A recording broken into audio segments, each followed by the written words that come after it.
athletes or amateur MMA events. Very well controlled to make sure he did not slam Grant. Grace tripod up here, and she is tapped. Tapped.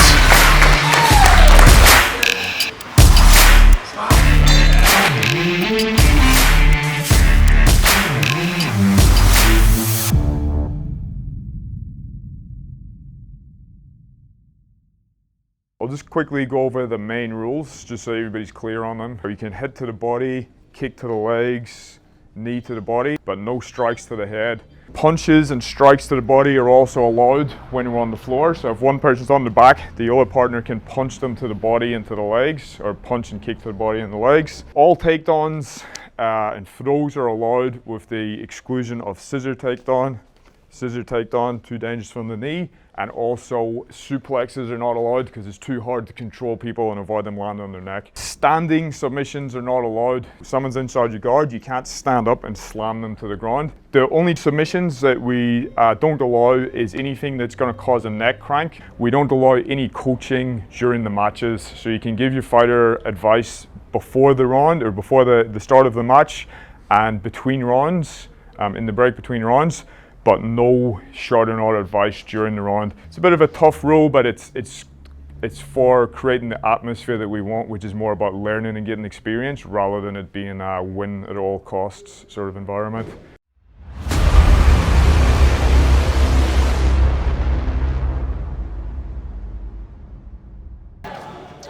Okay, coming up now, we've got Grace versus Taylor.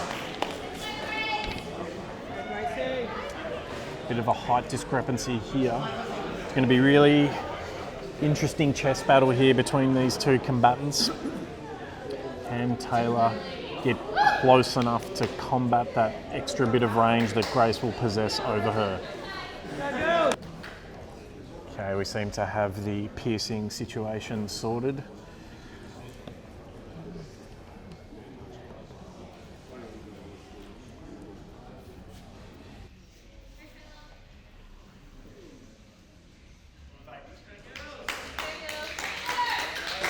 Grace with the blue hair. Grace does have a bit of a height advantage. Let's see if she can figure out that range and keep that as an advantage. Taylor's utilising her lateral movement really well, not moving in straight lines forwards or backs. Really moving from side to side, keeping that range.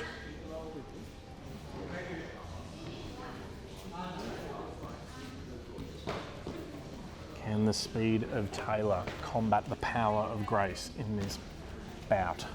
The power and grace of Grace in this bout, I should probably have said there.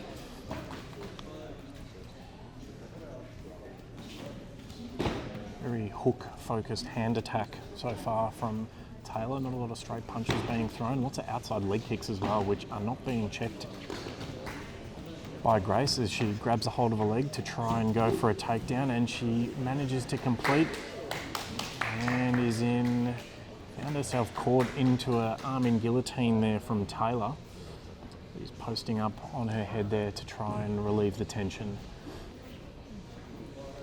Of course, no neck cranks in Bushido, okay, but a standard guillotine choke with arm in or without arm in is absolutely legal under these Bushido rules, which are of course designed to protect each athlete and provide a very safe environment for everyone involved. We don't want to see injuries. We want our athletes here to have multiple chances to compete per event. As we see Grace tripod up here, and she's tapped. Well done there from Taylor. It is a fine line on the guillotine. Hold or release and save the arms. And she backed herself in and has walked away with the arm raised. A lot of people on Team Taylor.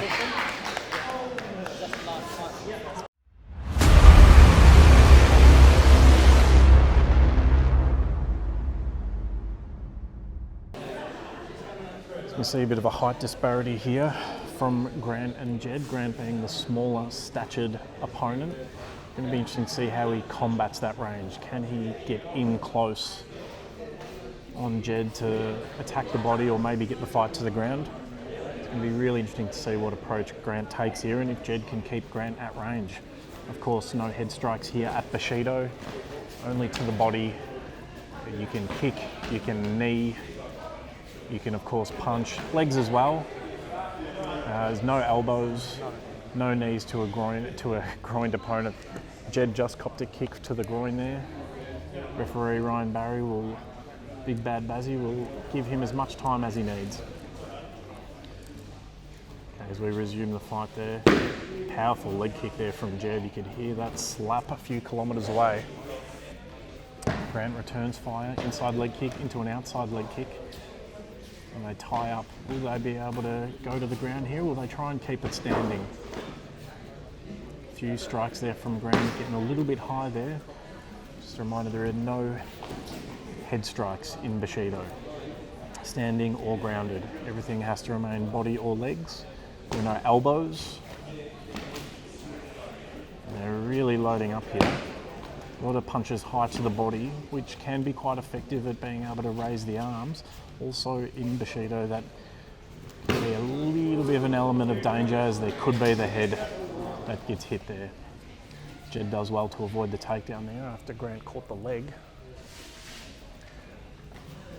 And Grant's reaching for that takedown there, reaching for that leg as they tie up.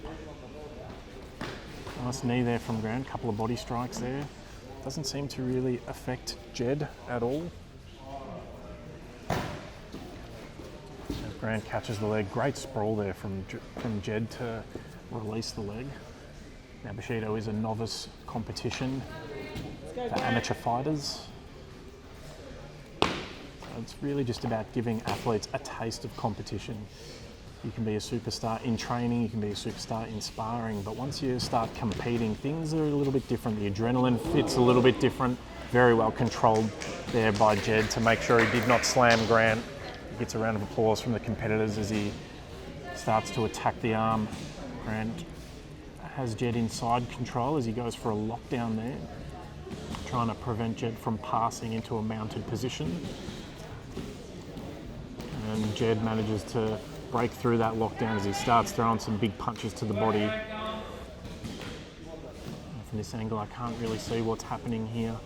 Jed is in control, he's in 3/4 mount.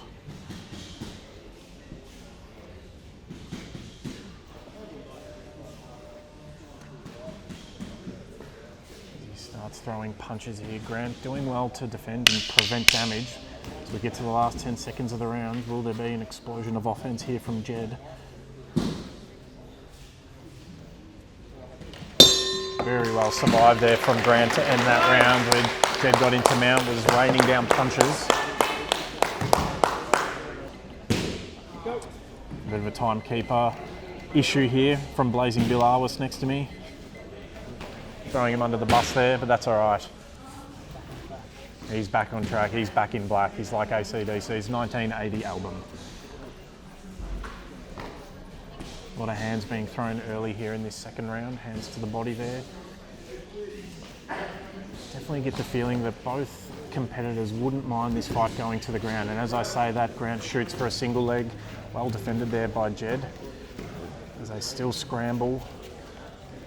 As they tie up now in a neutral position there. Grant throws a knee, and then cops a nice punch to the body for his troubles there. Inside leg kick and some body punches return there from Jed. Really good stuff there. Great control from both competitors here. Beautiful outside leg kick there from Jed as he tries to drop down to bring Grant to the mat.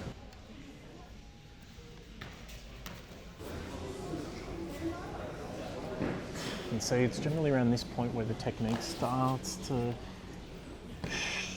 get a little bit sloppy there. Have to watch my language here on commentary.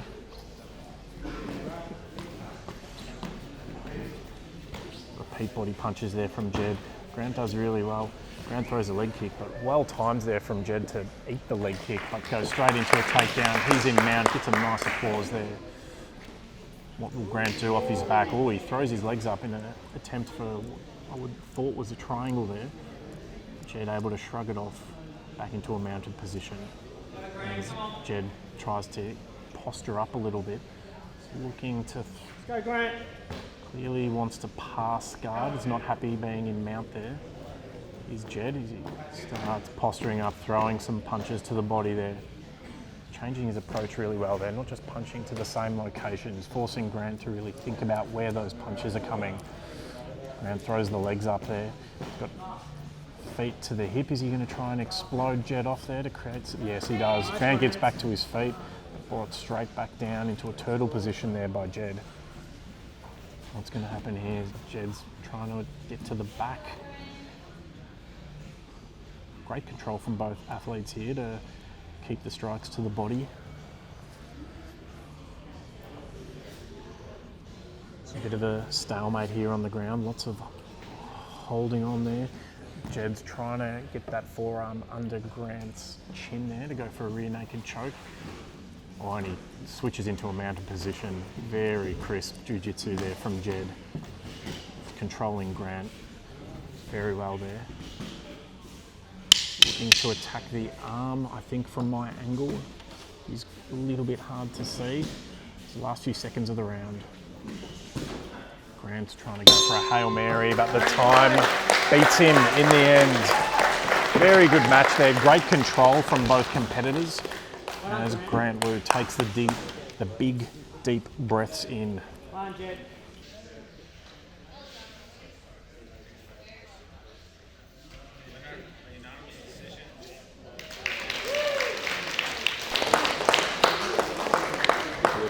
Sweet.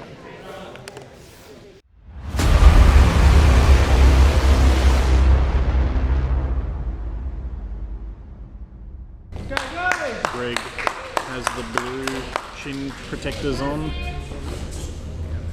Seth has the red. Now the first round match between these two was a draw, so it's going to be really interesting to see what adjustments have been made since then. And one of the quirks of Bushido is that sometimes you can rematch on the same event, which actually makes it quite exciting because you can really see the coaching in action there. Now, of course, Seth sustained a minor toe injury in that first bout, but was insistent he did not want to pull out. So he is tough and his pull-out game is weak. Greg going for a submission here. Looks like he's just got one arm as he's trying to fight to join his hands together, and Seth manages to get his head out there as he stays in Greg's guard, throwing strikes. See what Greg's like off his back here as he tries to shrimp out. Looking like he might be, at this point, he's just happy to control Seth's posture. Seth manages to get a bit of distance to really throw some punches to the body there. Some really strong punching there on display by Seth. Beautiful transition there. Fantastic sweep there from Greg. Straight into a dominant position there. He's in mount. Of course, this is battle of the long flowing locks. Who's going to win? This should have been a loser shaves his head WWE style bout. As Greg goes for an arm triangle. He seems to have that in quite deep there. Can he finish? It's tight. It is very tight. Can't see if Seth is controlling a leg there. Looking to try and keep a bit of distance there, but very strong arm triangle there by Greg.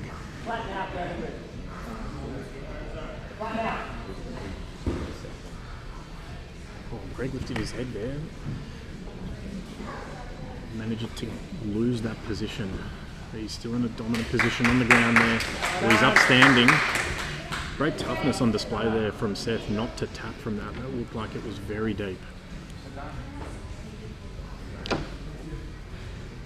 of course, when you're holding a submission attempt for that long, it can blow up the arms. So it'll be interesting to see how Greg recovers from that. As we get to the final few seconds of the round. Oh, he's going for the straight ankle there.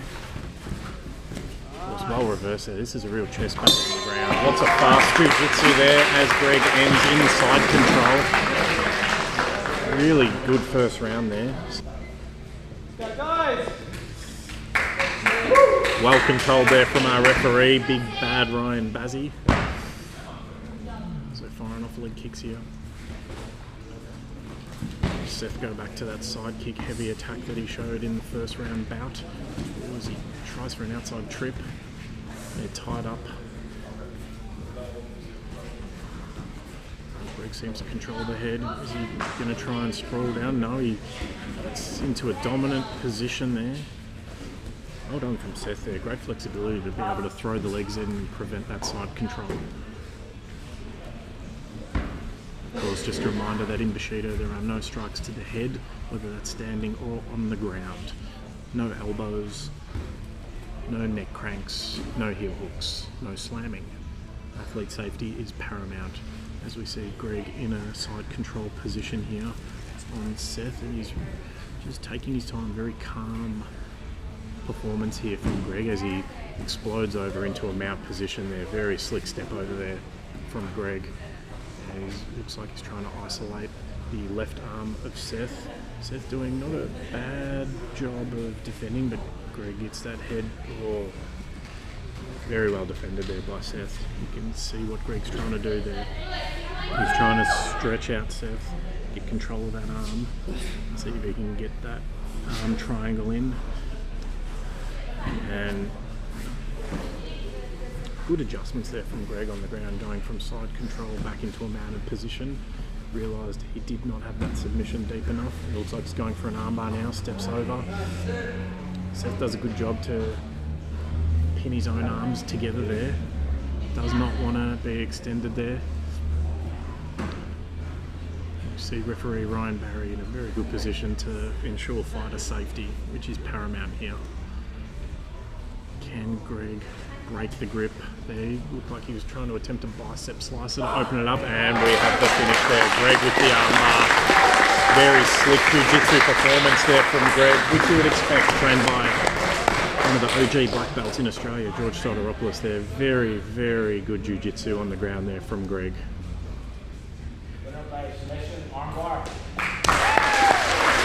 And gets a deserving round of applause from the audience there. Fantastic job there.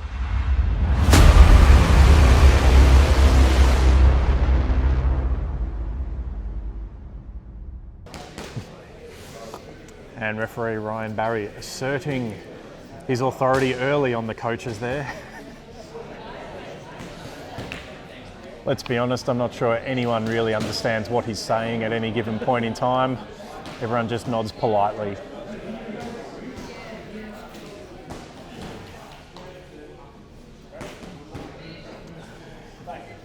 Mislav really started strong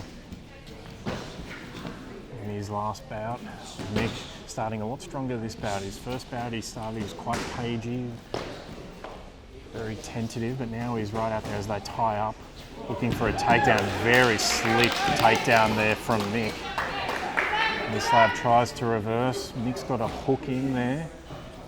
Can he turn this into dominant position? But very good wrestling there from Mislav to end up in the guard. You can see Nick very active off his back there, really throwing the legs up. And Mislav, interestingly, tries to go straight back into Nick's guard there. I'm not sure was the right way to do things. Nick's very active off his back there. He's not really lying still at any point. He's not letting Mislav get comfortable in any position as they get stuck in a north-south position here. Now what you want to see from here from Nick is to turn towards Mislav here.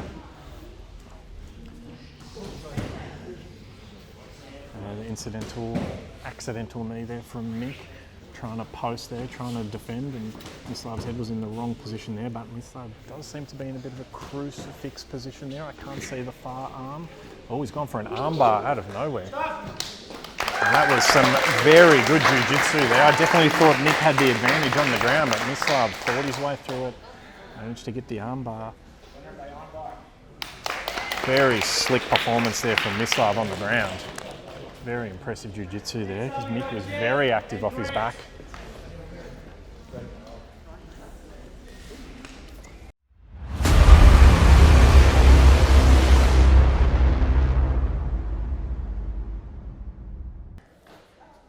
Okay, so good work for today, everybody that competed, and everybody who come along to support, all the trainers and training partners that helped out. So the first medal I'll present is for the lightweight group, and the winner was Greg.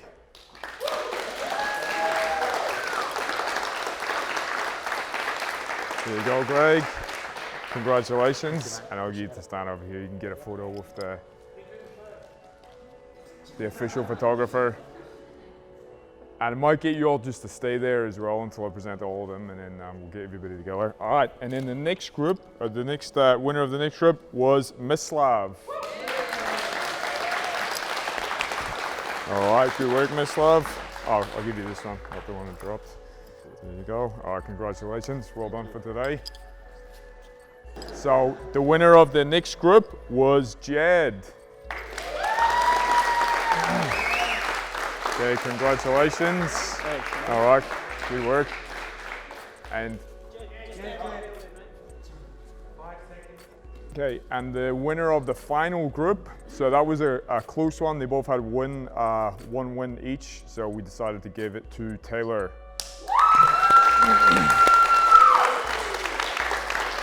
Okay, congratulations.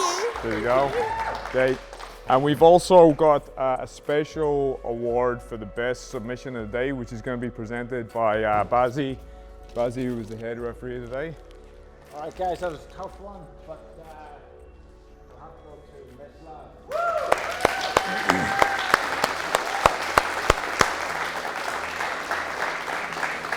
Big bad Bazzi. All right, so I'll just get all the winners to just stand in front of this so we can get a quick photo with the winners. Yeah, I'll get in the middle. It'll look tough. All right.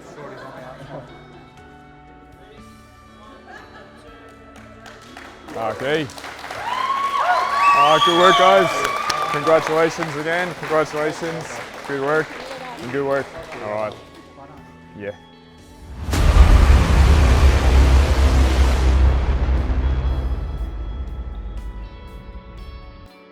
Some of the brains trust here for Bushido, all members of the Australian Combat Sports Academy.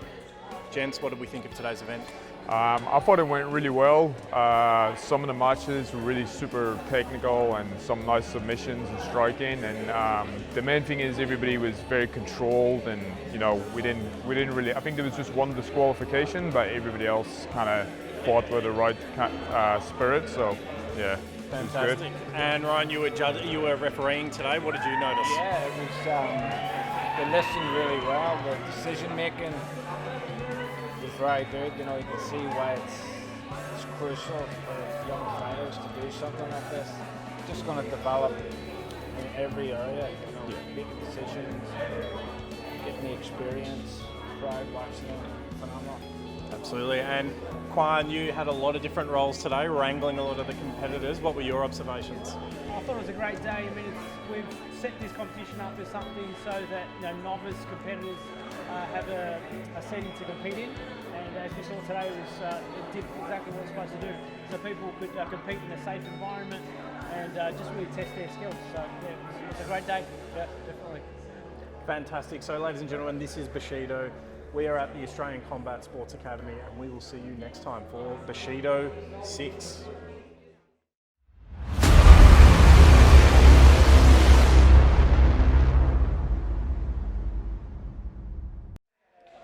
Taylor was one of our division winners today. Taylor, tell us about your experience here at Bushido. Yeah, it was so good. It was my first fight, and I was coming in, I was a bit nervous, but then I met my competitor Grace, and she was lovely, and we had a chat beforehand and afterwards.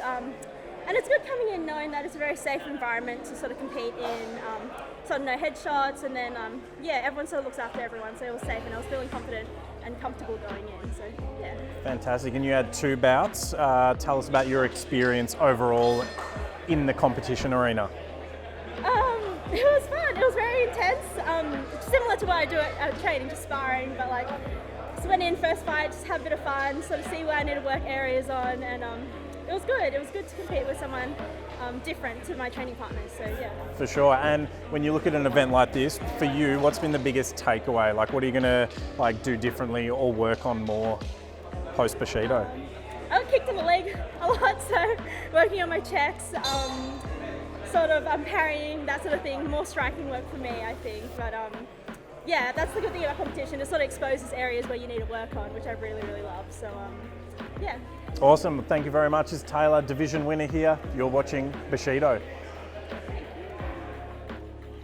I'm joined by Greg, who won his division today at Bushido. Greg, tell us about your Bushido experience. It was a good experience. Kind of just decided to enter because never had a striking fight or anything like that. So done a couple of jiu-jitsu comps and wanted to, dip my toes in the water a little bit. So I thought, it looks like a good option, given the no head strikes. And yeah, it was just fun to prepare for it. Like just in the gym, so it's not a massive, lots big crowd and all that sort of stuff. And no, it was fun. It was a good time. And what was the experience like for you, having to deal with striking? It was okay. I mean, obviously we've done some sparring in the gym, so it was just good to feel, that in actual competition. It felt good. Yeah, that was better than I expected. Yeah, awesome. It definitely can be a bit of an adjustment. Yeah. And so you won your division. Tell us a bit about your performance. Happy with it? What do you want to work on? Happy with it. I think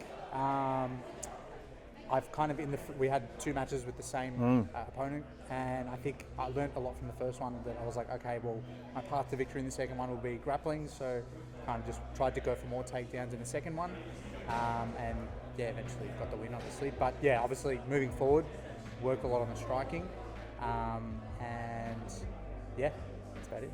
Fantastic. Greg won his division. My name's Jeremy, and you're watching Bushido. All right, I'm joined by a couple of the coaches here for Bushido, some of the athlete coaches. I'd love to hear your perspective on this day and how it went from a coaching point of view. Look, this is our second time down here, and we brought a couple of newcomers, and we just think that it's a fantastic outlet for guys who are just getting into it. It's safe, it's controlled, they can take risks on the mat in the matches, and not be worried about getting injured, and we just think it's a fantastic format, and we'll always bring our guys down and compete in this one to get them started. Obviously the amateur level in MMA is really high, so something in between that, like a bridge, is a really awesome and much needed venue, and we love coming down here, so that's my take on it. No, absolutely. And how do you go, because I know it can be quite a challenge for coaches to be quiet and sit still during the actual competition. How do you go with that, and how does that change your coaching in terms of the cornering between rounds? I'm not going to lie, I'm struggling with it. I think I actually have a hemorrhage from not being able to yell at the guys, especially when it hits the mat. That's hard, man. But it is what it is. It's kind of good for me to be quiet every now and then. My missus will tell you that. Yeah, look, it's good. It keeps it stops it from getting too elevated, as we were talking about before. It stops it from getting too elevated and too competitive, and you don't want it overly competitive. You want it to be more technical and controlled, and I think it's a good thing. I mean, maybe a little bit of coaching might have been good, but you don't want it to get elevated. That's exactly right.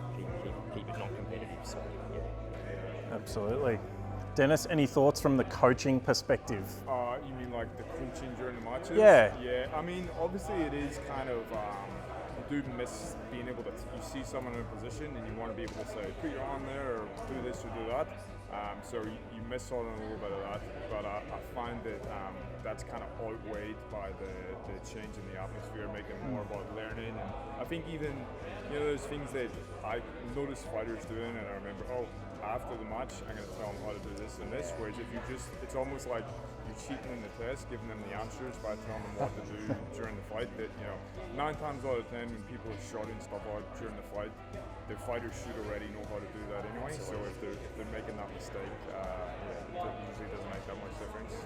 Yeah, absolutely. And so between rounds, does it change how you deliver your instructions? I think it does, because you need to be more precise with what you say. So just what I usually do with cornering fighters anyway, I won't overload them with information. I'll just say between the rounds we give 3 pieces of information, or maybe less than 3, because any more than that people probably aren't going to take it on board. So I think not being able to coach during the round focuses you into, these are the 3 important things that I must remember to tell them, and that probably helps with the coaching a little bit. yeah, definitely helps keeping it simple, doesn't it? Yeah, absolutely. Fantastic. Well, thanks so much, guys. Always good to hear the coach's perspective. You're watching Bushido. And that concludes Bushido here. This is Bushido 5, put on by the Australian Combat Sports Academy. I have been your commentator, Jeremy Dooley, as our referee and judge. Walk in front of the camera there. They think they own the place. They kind of do. They're both pro athletes. This is Bushido. My name's Jeremy Dooley, and we will see you next time.